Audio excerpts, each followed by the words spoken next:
कितने कोई सुने हैं गुदुम गुदुम?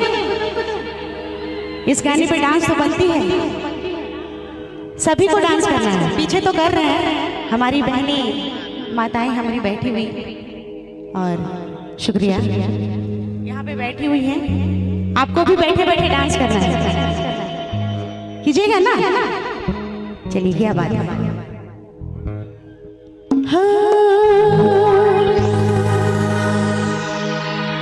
गुदुम गुदुम ही छोड़ा गुदुम गुदुम, अरे लाइट जूता खाबे छोड़ा गुदुम गुदुम,